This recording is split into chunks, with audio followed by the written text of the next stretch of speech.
Senhor. O mês de março foi embora. Percebeu que o mês de março foi embora? Ele foi embora e você continua vivo, você continua lutando. Quem disse que você não ia conseguir, se frustrou. O inimigo tentou, condições lutaram contra você, mas você está vivo. Glória a Deus por isso. Aleluia. Estamos nessa noite, num culto de ressurreição. Na sexta-feira, como a Luísa falou, nós estivemos aqui pela manhã e nós falamos sobre morte. Foi um culto em que nós falamos sobre tristeza. A morte de Cristo foi um fato necessário, foi um fato programado, estava escrito nas Escrituras o que ia acontecer com ele, não era nada inesperado. Jesus Cristo não foi pego de surpresa, Jesus Cristo não foi uma opção, plano B. Estava lendo um livro outro dia em que eles falavam que Jesus Cristo, ele vinha fazer de tudo, ele tinha a opção de convencer as pessoas que ele era o Cristo, mas se ele não convencesse, aí ele teria que partir para o plano B. Para a gente que conhece um pouco da palavra, a gente sabe que é um absurdo, mas tem muita gente que acredita que não era plano de Deus Jesus Cristo morrer, mas era plano de Deus, sim, Jesus Cristo morrer. E na sexta-feira pela manhã nós falamos desta morte, uma morte que não foi bonita, uma morte que não tem nada a ver com doçura, não tem nada a ver com ovo de Páscoa, não tem nada a ver com alegria, mas tem a ver com tristeza. As pessoas ficaram tristes naquela sexta-feira, e nas sextas-feiras nós nos reunimos para comemorar ou relembrar essa morte que não foi uma morte tranquila, foi uma morte de cruz, que era reservada apenas para os maiores malfeitores. A Bíblia, em algumas versões, coloca uma palavra que diz que são ladrões que estão à volta de Cristo. Isso é um engano. Não eram ladrões, não eram crucificados, eram malfeitores, pessoas que intentavam contra o reinado de César, pessoas com alto grau de periculosidade, eram pessoas que eram assassinadas na cruz, mortas na cruz.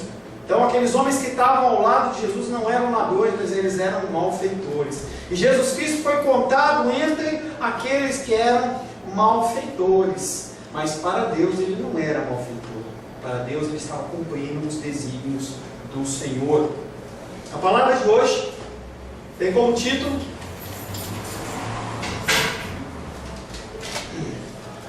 Na ressurreição de Jesus. Quero convidar você a abrir a palavra de Deus no Evangelho de João. João capítulo 20. Já localizou para ele, Ana? Eu vou passando os versículos e você vai sinalizando para ele dentro do possível para localizar. Tá? João capítulo 20, versos de 1 a 8. Nós temos um visitante internacional no nosso meio. Então, por isso que de vez em quando você vê eu falando alguma coisa diferente aí, é porque eu estou dando algum insight para ele. João capítulo 20, versos do 1 ao 8, nós vamos ler. Assim diz a palavra de Deus. No primeiro dia da semana, Maria Madalena foi ao sepulcro de madrugada, sendo ainda escuro, e viu que a pedra estava revolvida ou removida. Então correu e foi ter com Simão Pedro e com outro discípulo, a quem Jesus amava, e disse-lhes: tiraram do sepulcro o Senhor, e não sabemos onde o puseram. Saiu, pois, Pedro e o outro discípulo e foram ao sepulcro. Ambos corriam juntos, mas o outro discípulo correu mais depressa do que Pedro e chegou primeiro ao sepulcro. E abaixando-se, viu os lençóis de linho, todavia não entrou. Então, Simão Pedro, seguindo-o, chegou e entrou no sepulcro. Ele também viu os lençóis, e o lenço que estivera sobre a cabeça de Jesus, e que não estava com os lençóis, mas deixado num lugar à parte. Então, entrou também o outro discípulo, que chegara primeiro ao sepulcro, e viu e creu. Pois ainda não tinham compreendido a Escritura, que era necessário ressuscitar ele dentre os mortos, e voltar os discípulos outra vez, para casa. Palavra do Senhor, amém? Amém. Senhor, em nome de Jesus, nós lemos a Tua palavra que é viva e eficaz, a Tua palavra que é viva, Pai querido, nas nossas vidas. Passados, Pai querido, tanto tempo, tantos anos, Pai, ela continua viva e eficaz nas nossas vidas, Pai. Estamos aqui, Pai querido, não para receber um recado humano, não aqui, Pai querido, para não ter um tempo de comunhão social, mas nós estamos aqui para ouvir a Tua voz, Pai. Pai, eu, de minha condição, não tenho nada a oferecer para os meus irmãos e as minhas irmãs, mas eu sei que o Senhor os trouxe aqui nessa noite para dar um recado. Um recado, Pai querido, santo às vossas vidas, Pai.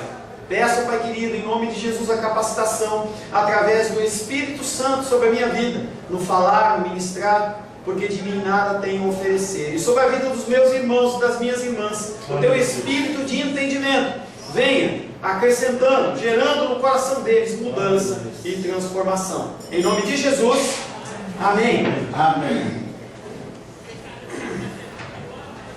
Na sexta-feira, a última frase que nós falamos foi em João 19:30, e Jesus Cristo fala: está consumado. Esse está consumado não quer dizer que se finalizou todas as coisas, e sim que até aquele momento, pré-morte dele, tudo havia se cumprido. Todas as palavras proféticas do Antigo Testamento que se faziam referência a Cristo foram cumpridas nele até aquele momento, e não havia nada mais a ser acrescentado.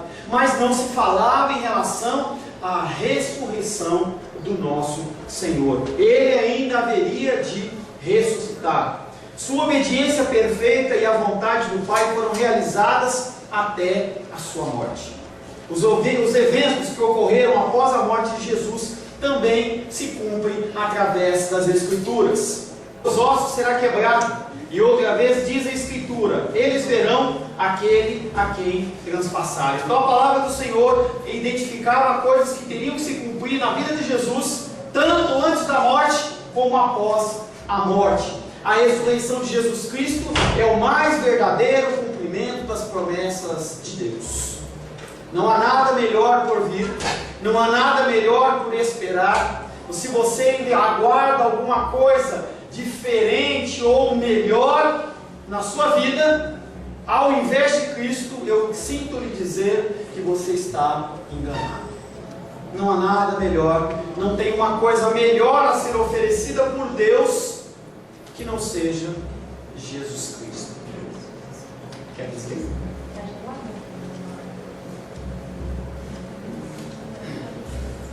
Só virar a toletinha só para cima. Para João, nada poderia ser mais desastroso do que considerar a cruz sem a conexão da ressurreição. Não tem como você imaginar ressurreição sem cruz. Não tem como você imaginar sua vida sendo transformada sem cruz. As igrejas de hoje têm vendido a ideia de que você pode chegar a Deus, você pode chegar à glória sem cruz. Não tem como você chegar a Deus se não for através da cruz. E cruz significa sofrimento. Sofrimento que o nosso Senhor sofreu, sofrimento que você tem que sofrer aqui na terra. Mas pastor, eu não quero sofrer. Se você não quer sofrer, você não é um cristão. Pastor, mas não é bom sofrer. Eu sei que não é bom sofrer. Jesus Cristo também não queria sofrer. Ele no monte do Getsemane, ele olha para Deus e fala assim: se possível, passa de mim esse cálice. Ele não queria sofrer, mas ele sabia que tinha que cumprir algo. E se você é um cristão, você tem que sofrer, você tem que morrer, para então você poder ressuscitar, você possa ser transformado, você possa ser mudado. Nós temos falado ao longo dessas semanas em outros textos que convergem nisso. Nós falávamos na semana passada, domingo passado, sobre as vestes de um cristão. Nós temos que oferecer ao Senhor fruto. E fruto não necessariamente são novas vidas ou novas almas. Fruto é o teu testemunho. É como você tem procedido perante as outras pessoas. Você tem sido amoroso? Você tem sido manso? Você tem sido bondoso? Você tem sido longânimo? Você tem sido paciente? É isso que Cristo espera de você. Ele não espera que você decore as Escrituras, apesar de que é uma coisa boa você ter as Escrituras gravadas no seu coração e na sua mente. Mas se você não tiver as Escrituras gravadas na tua mente, e você mostrar para as pessoas do mundo que você demonstra amor, você já foi bem longe. Porque o maior mandamento, com o segundo na sequência, é amar a Deus sobre todas as coisas, o próximo como a ti mesmo. E você não tem como demonstrar amor por Deus, a não ser através do amor ao próximo. Você tem que demonstrar nas suas atitudes do dia a dia. É isso que nós temos falado. E isso muitas vezes mostra você numa cruz. Porque as pessoas olham para você e falam: como você é bobo, como você é tolo, por que você fez assim, assado, por que você não levou vantagem nisso? E você demonstra o fruto do Espírito na sua vida através de coisas como essa. Você não tem que demonstrar através de coisas mirabolantes, mas você tem que demonstrar através de coisas simples. Pare de se preocupar com coisas complicadas. Pare de se preocupar com roupa. Pare de se preocupar com cabelo. Eu tenho que ter o cabelo desse jeito, assim, assado. Coisas externas. Se o teu interno está podre, não adianta você trabalhar o externo. Tem que trabalhar o interno primeiro, que é isso que Cristo espera de você. As pessoas ficam preocupadas em pegar o Evangelho para todo mundo ter lugar, mas a família está destruída. Vamos falar do amor de Cristo, vamos demonstrar na família. Esse é o exemplo de Jesus. Esse é o exemplo maior de Jesus. Por favor. João 20:17 diz: recomendou-lhe Jesus: não me detenhas, porque ainda não subi para meu Pai, para ter com os meus irmãos, e dize-lhes: subo para meu Pai e vosso Pai, e para meu Deus e vosso Deus. O caminho que Cristo tinha para chegar de volta ao Pai era a cruz. O caminho de você encontrar a Deus é a cruz.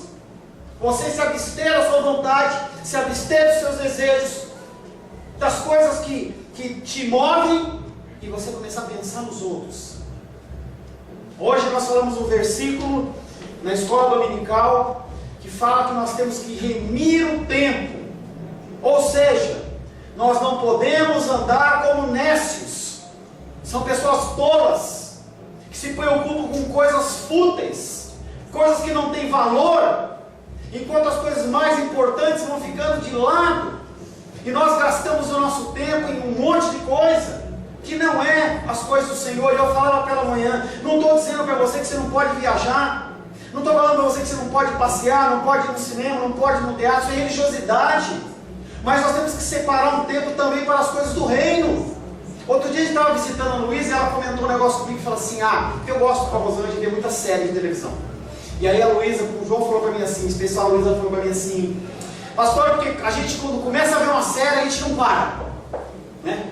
Nós somos iguais, eu também sou igual, entendeu? Tem coisas que movem a sua vida, que você gasta 1, 2, 3, 4, 5, 6 horas, você vai e embala uma coisa na outra.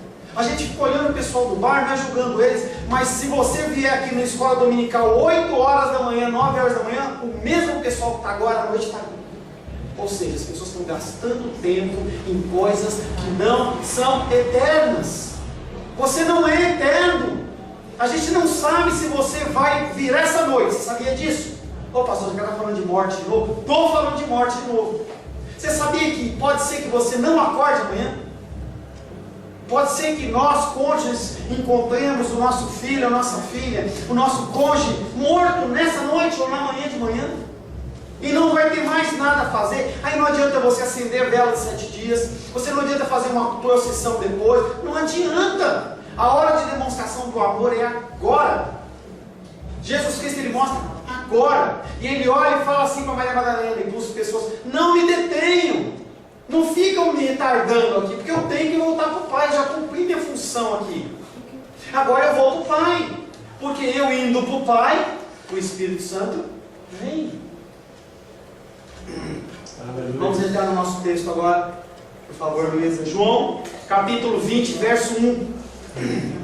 No primeiro dia da semana, Maria Madalena foi ao sepulcro de madrugada, sendo ainda escuro, e viu que a pedra havia sido removida. Todos os 4 evangelhos, apesar das suas diferenças, eles começam o relato da ressurreição dizendo: no primeiro dia da semana, e não fazem referência ao terceiro dia após a morte. Por quê? Eles estão sinalizando que tem algo diferente que aconteceu. Não é mais um dia qualquer, é um dia especial. Se você não sabe como cristão, esse é o dia mais importante do cristianismo: ressurreição de Cristo. Porque senão é vã a tua fé. Você vai acreditar em quê? Você vai ficar aqui, entendeu, nesse dia a dia, passando dificuldade, luta, e você um dia você vai na igreja, outro dia você não vai, outro dia você é magoadinho, e você não tem esperança nenhuma. Porque aquele que tinha a função de morrer e ressuscitar, não ressuscitou. Ou você acredita, ou você não acredita. Mas pastor, isso é uma coisa maluca. É maluco. Mas as coisas de Deus são para os doidos. Você tem que ser doido para acreditar no Evangelho. Hoje eu estava vendo um episódio de uma série lá que a gente assiste, e aí a filha da mulher lá era crente, e a mulher não era crente. E aí ela chegou e falou assim para a filha: filha, mas você realmente acredita nesses negócios aí, de arca de Noé, de 7 dias e não sei o quê? E ela falou assim: mamãe, eu tenho que acreditar. Às vezes eu posso até entender de uma maneira simbólica, do jeito que ela está falando, simbólica, poética e tal, mas o importante não foi se criou em 7 dias, ou foi 7 milênios, ou o que quer que seja. O que importa é que tudo foi criado por Deus. Essa é a mensagem. Ela falava para a mãe dela. Independente de erros, de interpretação, independente de qualquer erro, a mensagem é: Deus soberano criou todas as coisas. E todos os evangelhos começam com essa declaração: no primeiro dia da semana. É tão importante que o primeiro dia da semana para nós não é segunda-feira, é domingo. Olha o mistério. Você vai na casa do Senhor no domingo para você consagrar o domingo, que é o primeiro dia, e os outros dias. Quando você entrega o seu dízimo e oferta na casa do Senhor, se é que você entrega, e se você entrega, o que você está fazendo? Você está consagrando algo ao Senhor. Você fala: Senhor, recebi 100%, dou 10%, e eu falo: Senhor, me ensina a usar os outros 90%. Tem uns malucos que falam outras coisas, que é 30%, estava vendo uma pregação lá. Esquece esse pessoal, vai pela Bíblia, tá? Esquece o que as pessoas estão inventando. Nós temos a palavra de Deus, nos estipula em 10%. E o 10% é uma coisa estipulada pelo Senhor, em que você não está dando uma troca. Eu gosto de uma oração que o irmão Paulo fala, o versículo ele fala que Deus é um Deus do ouro e da prata, e não precisa do seu dinheiro. Você acha que você dependendo de um Deus que precisa do seu dinheiro, vai procurar outro Deus. Mas Ele quer nos abençoar e estipula regras. Quando você não entrega na casa do Senhor, você está falando: Senhor, deixa que eu resolvo. Eu sou o cara, eu resolvo. E eu, desde o início da minha conversão, eu entendi rapidamente isso. Dependência de um Deus soberano. E esse Deus soberano, Ele coloca como primeiro dia da semana, um primeiro dia da semana que vem consagrando os outros. E esse Senhor Jesus, Ele ressuscita nesse dia, nesse primeiro dia da semana. João diz que a primeira aproximação do túmulo aconteceu ainda escuro. Maria Madalena foi de madrugada. E aí ele está fazendo um simbolismo: luz e trevas, luz e trevas, bom e mal, dualismo. Aperta aí, por favor, Júlio. Salmos 30, verso 5 diz: porque não passa de um momento a sua ira, o seu favor dura a vida inteira. Ao anoitecer pode vir o choro, mas a alegria vem pela manhã. E as pessoas choraram. A Lu falou na sexta-feira em que nós choramos pela morte de Cristo, porque você tem que ser muito insensível para não ter nenhum tipo de sentimento. Não que você tem que derramar lágrimas, mas quando você começa a imaginar o que esse Deus sofreu por mim e por você, as lágrimas correm, ou pelo menos um constrangimento interno. E nós choramos. Eu chorei literalmente. Quando eu estava preparando a palavra sexta-feira, eu comecei a ler, fazendo a revisão, eu comecei a chorar. Falei: Deus, só choro. Mas a palavra de Deus, ela nos renova e fala assim: não, esse choro vem à noite, mas pela manhã, quando nasce o dia, vem a alegria, vem o renovo, vem a restauração. Você que já passou alguma dificuldade à noite, você sabe que quando vem o dia, aquele calor quando encosta em você, aquele calor, o sol te aquece, Parece que te dá um renovo, te dá um novo alento. Fala assim, vamos tentar. Falei hoje pela manhã que a minha tia ela tem mudado a fase dela, ela tem dificuldade com dores, problemas ósseos, ela não pode operar e tudo mais. E aí ela tem falado assim, eu falo, tia, como é que tá? Eu disse, mais um dia, vamos para outro. Isso é um discurso cristão. Não é porque minha tia que eu amo, não, é um discurso cristão. É isso que Deus espera da gente. Discursos cristãos. A dificuldade acontece, ela é real.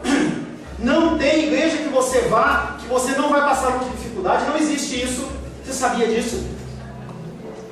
Enquanto você estiver vivo, você sofre. Enquanto você estiver vivo, você sofre. Pastor, vim na tua igreja visitar a primeira vez e você vem falar para mim que eu sofro, morre. É isso que é a palavra. Desculpa, mas é essa a palavra. Nós somos chamados a sofrer. Maria Madalena tipifica a igreja dentro da nova aliança que busca o seu Senhor. Nós temos que buscar ao Senhor. Olhe, por favor. Cantares capítulo 3, verso 1 e 2 diz o seguinte: de noite, no meu leito, busquei o amado da minha alma. Busquei-o e não o achei. Levantar-me-ei, pois, e rodearei a cidade, pelas ruas e pelas praças. Buscarei o amado da minha alma. Busquei-o e não o achei. Você é chamado a buscar o Senhor. Aleluia. Aleluia. Nós temos que buscar o Senhor enquanto há tempo. Você tem tempo porque você está vivo, então há tempo ainda. Você tem que buscar o Senhor. Busque ao Senhor. Maria Madalena buscou o Senhor e não encontrou. A noite inteira ela deve ter chorado. Noite inteira. E ela não conseguia dormir e ela foi buscar o seu Senhor. Andou para um lado, andou para o outro e não o encontrou. Maria se encontra espantada com a remoção da pedra de aproximadamente 2 toneladas. Aquela pedra que estava na frente era uma pedra que tinha um peso aproximado de 2 toneladas. E quando ela vê aquela pedra removida, ela fica assustada. O texto não diz que ela não olhou lá dentro, nem que olhou, nem que não olhou. Só diz que ela saiu correndo. Alguma coisa ela tinha que fazer.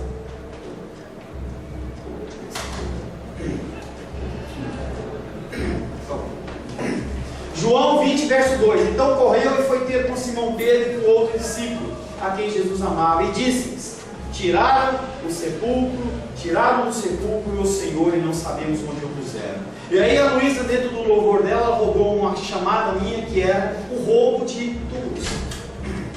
As pessoas roubavam túmulos naquela época. E o negócio era tão sério que o imperador Cláudio, que era o imperador da época romana, ele declarou que a pessoa que roubasse túmulo, movesse a pedra, ou fizesse qualquer coisa no sentido de mexer com o morto, tinha que ser morto. Era a ordem. E quando ela chega lá e vê aquela pedra removida, ela fala assim: roubaram.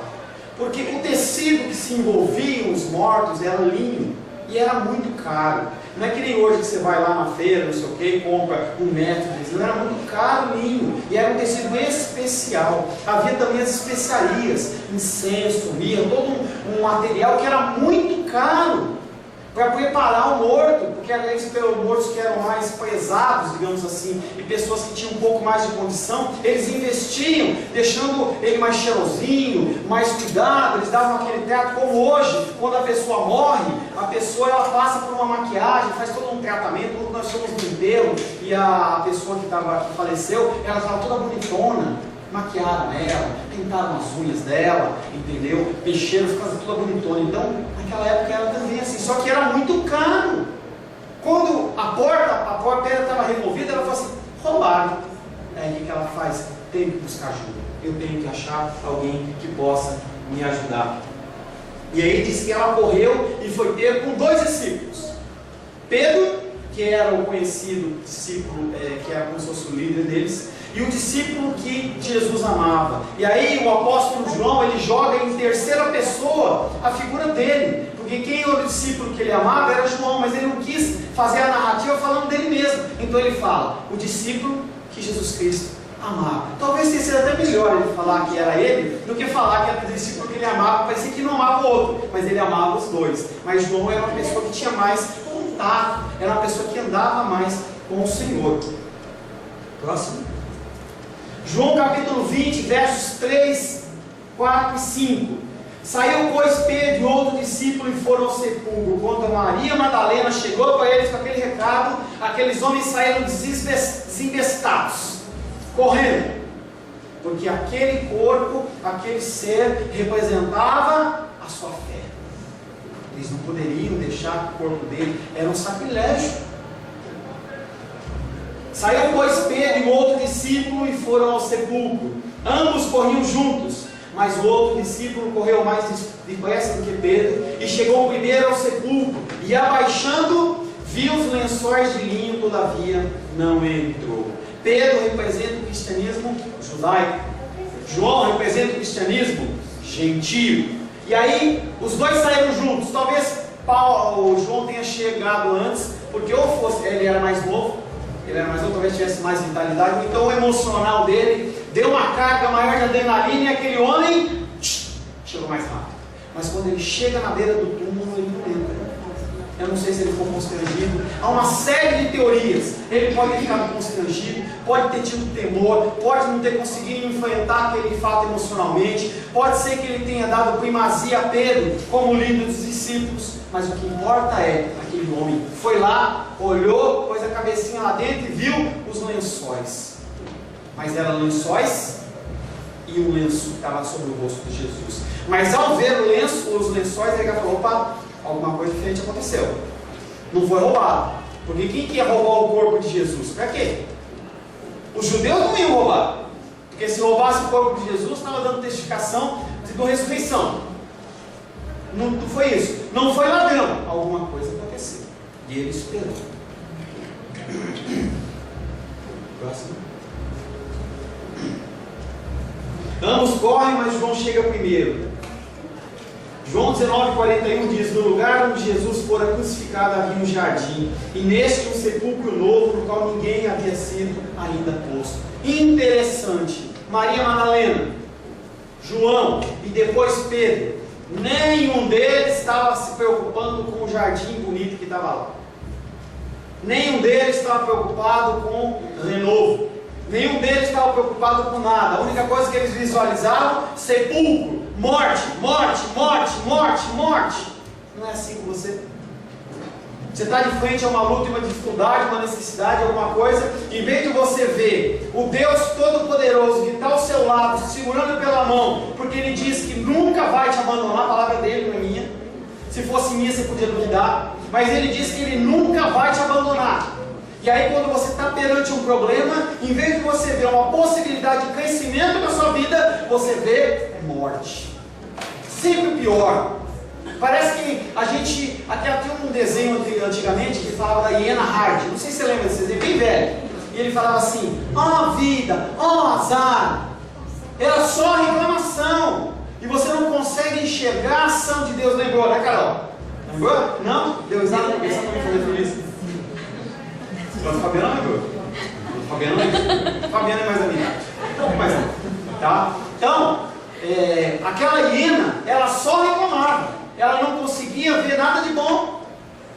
É isso que nós, como cristãos, muitas vezes, nós agimos. Nós não conseguimos ver nada de bom. Nós não conseguimos ver o jardim, apenas o sepulcro. Você é convidado, nessa noite de ressurreição, a ver o jardim. Quando você vê a sua situação, tente identificar o Senhor. Tente identificar as coisas, os sinais que Deus está dando ali no meio da situação, para que você fale assim: olha, Jesus está comigo aqui. Você tem que identificar os sinais.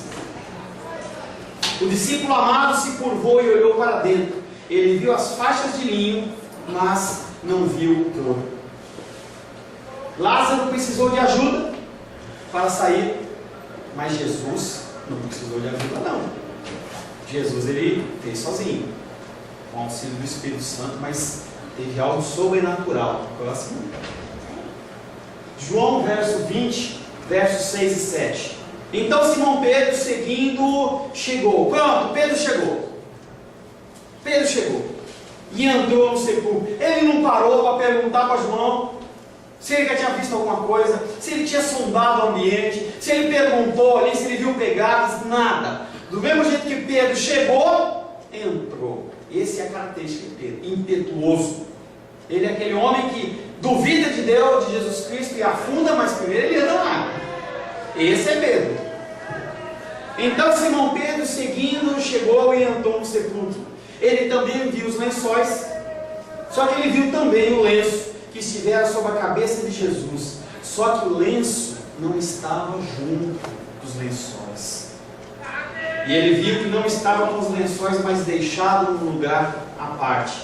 Pedro pode ter chegado em segundo, mas ele entrou. Aparentemente o lenço separado não foi visto por João, porque na descrição ele não fala sobre isso. O lenço separado dos lençóis representa que a morte se afastou dele definitivamente. A gente tem que começar a estudar para a gente entender o que significa as coisas. Esse lenço separado tem alguns significados. Um deles é: a morte se afastou de Cristo para sempre. Foi aquilo que a gente cantou. A morte se afastou, ele acabou com o domínio da morte. Dentro do conceito judeu também tem um entendimento, isso não é bíblico, mas é dentro da cultura judaica, é que se você vai na casa de alguém e você gostou do tratamento da pessoa, ou se você quer voltar, ou se você vai voltar, ou você move alguma coisa de lugar, ou você deixa uma coisa sua, um guarda-chuva, um lenço, uma carteira, alguma coisa, para demonstrar que vai voltar. João, quando viu isso, ele falou: opa, não foi roubado, aconteceu algo sobrenatural e tem um significado especial. Algo aconteceu. Próximo. João 11:44 diz: saiu aquele que estivera morto, tendo os pés e as mãos ligados com ataduras e o rosto envolto num lenço. Então lhes ordenou Jesus: desatai-o e deixai-o ir. Pedro, quando ressuscita, ele precisa de ajuda. Quando Lázaro morre e é ressuscitado, ele precisa de ajuda. Jesus Cristo dá aquele comando e ele fala: Lázaro, sai para fora. Parece uma redundância, não tem como sair para dentro. Sai para fora. A Bíblia fazia sair para fora. Sai para fora. Então ele tinha que sair 2 vezes, eu não sei, uma coisa aconteceu ali. Sai. Se ele não fala para Lázaro sair, provavelmente as pessoas dos túmulos ali, porque ele estava no cemitério ali, havia mortos, as pessoas diziam: mais um, entendeu? Mas não, ele falou: Lázaro, sai. Lázaro, sai. E aí Lázaro sai pulando, porque ele está enrolado nos panos. Ele não tem condições de fazer aquilo sozinho. E João está vendo. Um pouquinho. Será que esse homem ressuscitou mesmo? O corpo ressurreto de Jesus aparentemente passou pelo pano. E aí você imagina aqueles filmes, tem uns filmes que aparece assim, a pessoa está coberta com um pano, daqui a pouco o pano, Jesus Cristo passou. E ainda dobrou. Não é que nem nossos filhos que não dobra a roupa de cama, não. Ele foi lá, ainda dobrou o lençolzinho, deixou lá bonitinho. Ele passa. Talvez seja a explicação do santo sudário. Se você não sabe, o santo sudário é um pano, entendeu? Que tem a imagem de Cristo, um negócio assim que ninguém consegue explicar. Talvez seja sido isso. Mas o importante ali é, Jesus Cristo, ele passou. Pastor, como é que ele passou? Será que ele passou como um fantasma? Próximo tempo. Depois, quando Jesus faz a mesma coisa. João 20:19, ao cair da tarde daquele dia, o primeiro dia da semana, no domingo, Jesus Cristo já tinha ressuscitado, Pedro e João já tinham ido lá, Maria Madalena já tinha ido lá, no fim da tarde, trancadas as portas da casa onde estavam os discípulos, com medo. Aqueles homens estavam morrendo de medo de identificar eles. Assim: olha, discípulos do Nazareno, vamos matar eles? Vamos matar? E eles fecharam as portas. Estão lá: Jesus. Daqui a pouco Jesus passeja convosco. Imagina o susto que eles vão tomar. Eu ia assustar. Assustou. Pá! Jesus Cristo apareceu. Por quê? Ele passou pela porta, passou pela parede. Porque Ele é Deus. Ele faz o que Ele quer. As leis físicas químicas e biológicas não se aplicam a ele. Ele faz o que ele quer. Ele passou pelo pano na ressurreição e entrou com as portas fechadas. Não sei se alguém foi lá ver lá. Está fechado? Não, está fechado. Ele entrou e falou: paz seja convosco. A descrição é poderosa e viva. E não é o tipo de coisa que se inventa. Principalmente porque haviam testemunhas. As testemunhas, elas eram importantes. As pessoas só levavam fé se tivesse pelo menos 2 ou 3 testemunhas. É um texto que nós já explicamos, que não tem nada a ver com oração, não tem nada a ver com um grupo de pessoas que estão se reunindo, tem a ver com testemunho, tem a ver com juízo, com justiça. E nesse texto ele está falando, Deuteronômio 19:15, uma só testemunha não se levantará contra alguém por qualquer iniquidade, qualquer pecado, seja qual for que cometer. Pelo depoimento de 2 ou 3 testemunhas se estabelecerá o fato. Havia 2 testemunhas, Pedro e João, que aquele homem havia ressuscitado. Havia testemunho daqueles homens que estavam vendo Jesus Cristo. Eles deram testemunho, eram mais que 2 ou 3. Então, era fiel, que era verdadeiro. Próximo. Próximo do Janice.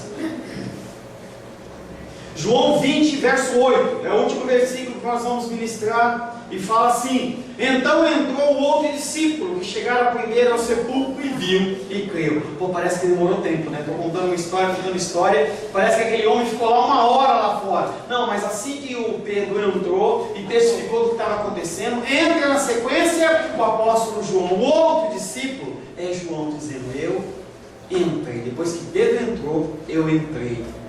E sabe o que aconteceu com ele? Ele viu e creu. Ele viu e creu. Tímido no início, o discípulo amado entrou no túmulo e viu o lugar onde o mestre fora deitado. Agora só haviam as roupas fúnebres de linho e o lenço adicional que estivera ao redor da cabeça de Jesus. Repentinamente ele percebeu que a única explicação para aquela situação era: ressuscitou. E o coração dele deve ter se enchido de alegria, porque ele viu e creu. Eu fico arrepiado. Ele viu e creu. Imagina a emoção de você ter perdido um ente querido e você revela. Essa é a emoção de Jesus, de João. Ele não tinha visto ainda, mas porque ele viu aqueles sinais, que a gente falava hoje pela manhã sobre sinais dos tempos, sinais que são apresentados, ele viu e creu. Repentinamente ele percebeu que a única explicação era que Jesus, o Jesus que foi crucificado, o Jesus que havia confiado a sua mamãe para ele cuidar, o Jesus que fora sepultado no túmulo novo, esse Jesus ressuscitou. E aí o discípulo amado viu e creu.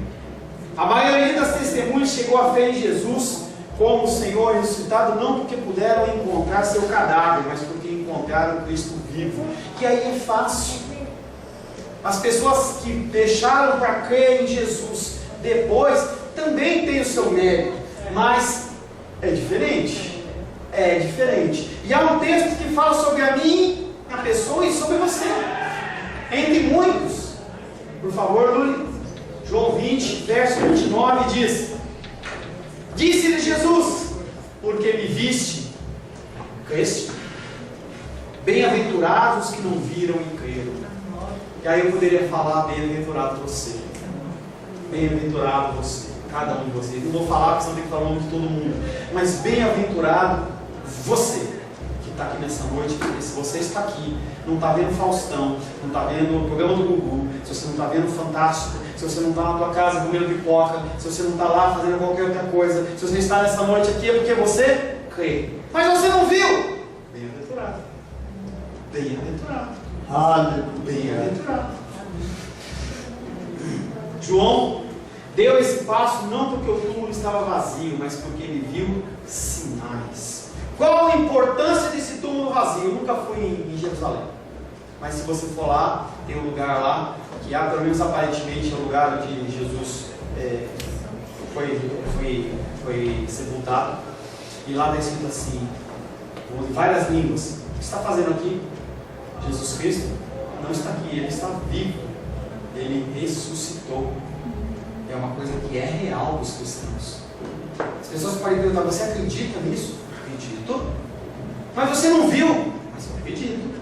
Jesus Cristo falou que eu sou bem-aventurado, que eu tenho que acreditar, eu acredito. Não se podia contradizer a ressurreição, pois mesmo as autoridades judaicas não puderam apresentar o corpo do homem. Quando veio essa conversa que Jesus Cristo ressuscitou, você acha que as autoridades judaicas não procuraram esse corpo? Você acha? Você acha que os romanos não se mobilizaram para procurar no reino inteiro esse Jesus? Porque eles queriam desmistificar a figura por judeus da ressurreição do rei dos judeus, e para o Império Romano a figura daquele que haveria de ser o rei. Então as pessoas procuraram avidamente esse corpo. Vamos procurar. Fizeram a extra. Todo mundo saiu procurando. Vamos procurar Jesus. Ninguém encontrou. Não ia encontrar, porque ele aparece onde ele quer, como ele quer e da maneira que ele quer. Para quem ele quer, ele aparece. E ele não apareceu para esses sacerdotes. Ele não apareceu para essas autoridades romanas. E eles não puderam fazer nada a não ser fechar a boca e abaixar a cabeça, porque não tinha uma contraprova dizendo: não, Jesus Cristo não ressuscitou, olha aqui. Não está. Ele foi aparecer, tem testemunhas que ele apareceu, e ninguém acha esse Jesus. Não tinha cremação, para dizer que cremaram Jesus e não encontraram ele. Não tinha como. O túmulo vazio estabelece que houve continuidade entre o corpo de Jesus antes da morte e depois da ressurreição. Por mais transformado que estivesse seu corpo depois da ressurreição, seu ponto de continuidade com Jesus pré-morte não se encontrava na personalidade de Jesus. Não é porque ele era bonitinho, não era porque ele era legal, é porque ele era o Messias. Ele cumpriu tudo nele e ele era o Messias, não tinha o que fazer. Próximo. Lucas 24:12 diz: Pedro, porém, levantando-se, correu ao sepulcro e abaixando nada mais viu, senão os lençóis de linho, e retirou-se para casa maravilhado. Pedro não creu. Ele ficou maravilhado, ele ficou espantado, ele ficou chocado, qualquer água, mas ele não creu. Não foi que nem João. Ele viu aquela cena toda, e aquilo não bateu, ele não acreditou que estava acontecendo aquilo. Mas Jesus falou que ia acontecer, mas ele não consegue enxergar. As pessoas não conseguem enxergar se não for através do Espírito Santo de Deus. Pedro foi tocado. João foi tocado, obrigado. João foi tocado, Pedro não foi. E ele continua incrédulo. Ele foi crer depois. Lembra do verso 10 desse capítulo que a gente leu? Verso 9: Pois ainda não tinham compreendido a Escritura, que era necessário ressuscitar ele dentre os mortos. Está falando de Pedro. Pedro não acreditou. A gente fala e as pessoas não acreditam. Para João, como para todos os cristãos primitivos, a ressurreição de Jesus era um fato imutável, sobre a qual a fé deles se fundamentava. O alicerce da tua fé tem que ser essa ressurreição sobrenatural, que ele te ressuscitou, ele ressuscitou e vai te ressuscitar. Seja na glória, seja no ato da ressurreição, seja no fim dos tempos, em algum momento ele vai trazer você para Deus, se você é de Cristo, porque não são todos. Se você é de Cristo, ele vai te ressuscitar.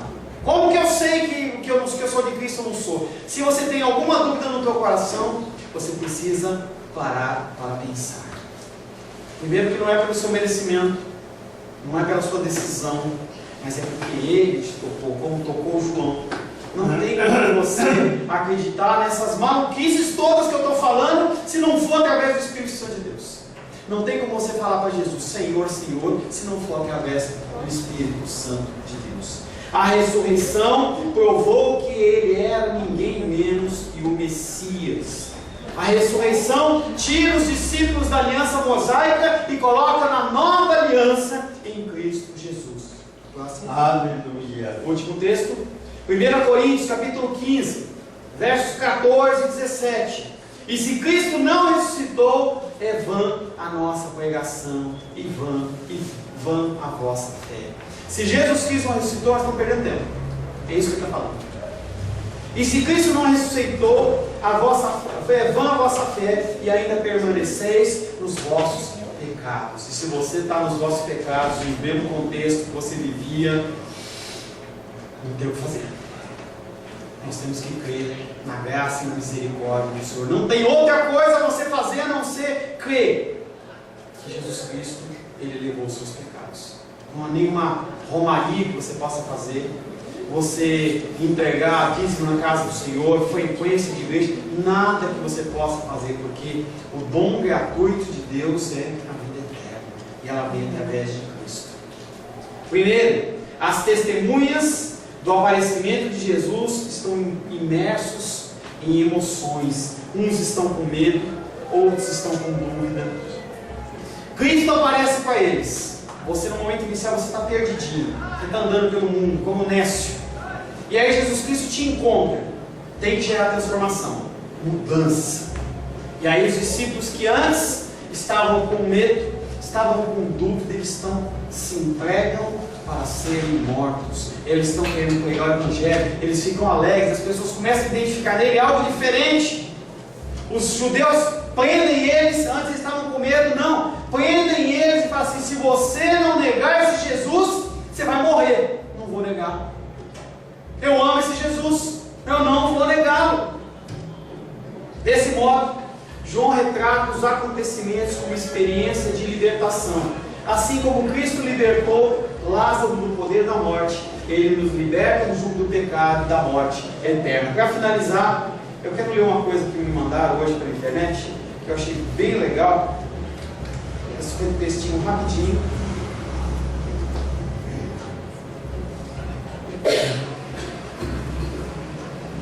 Não sei se ele vai estar aqui, vai estar aqui na tela inicial. Para muitos, esses 3 dias se resumiram em um feriado prolongado. Por favor, Silvana, conversa com o rapaz lá fora. Para muitos, esses 3 dias se resumiram em um feriado prolongado. À vista dos leigos, um motivo de tristeza. Para vários, dia de comer ovo de Páscoa. Para os religiosos, apenas a ressurreição. Para os sábios desse mundo, é sinal de loucura. Para outros, foram dias quaisquer. Mas para os que entenderam a cruz, é poder de Deus, misericórdia, salvação para a vida eterna, reconciliação com o Criador de todas as coisas, um chamado ao arrependimento, morte para as coisas desse mundo, largar o velho homem e viver uma nova vida em Cristo Jesus. Viver uma nova vida em Cristo Jesus. Negar a si mesmo, tomar a sua cruz, seguir ao Mestre por meio de uma vida de obediência à sua palavra. É uma nova passo, é um novo caminho. Feche seus olhos.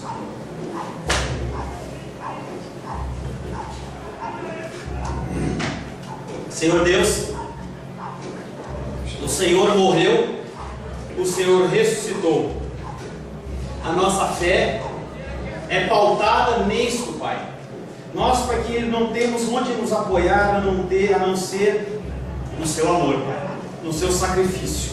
Por isso, Pai querido, nessa noite de Santa Ceia, nós queremos pedir perdão pela nossa falta de confiança, nossa falta de crença. Nós queremos pedir ao Senhor que o Senhor venha transformando a nossa vida, Pai, gerando em nós a fé necessária para reconhecer no Senhor o único Deus, o único caminho, a verdade, a vida, aquele que é o alfa, aquele que é o ômega, aquele que é o Senhor dos senhores, Rei dos reis, aquele que governa, aquele perante o qual todo joelho se dobrará, toda língua confessará que Tu és o Senhor, aquele que é glorificado pelo Espírito. Nós, Pai querido, nos rendemos, nós nos curvamos à Tua grandeza, ao Teu poderio e à Tua majestade, louvando ao Senhor, Pai querido, pela oportunidade, mais esse dia, de nos aliançarmos contigo, Pai, e assim sermos encontrados limpos, livres dos nossos pecados, Pai, em nome do Senhor Jesus. Amém.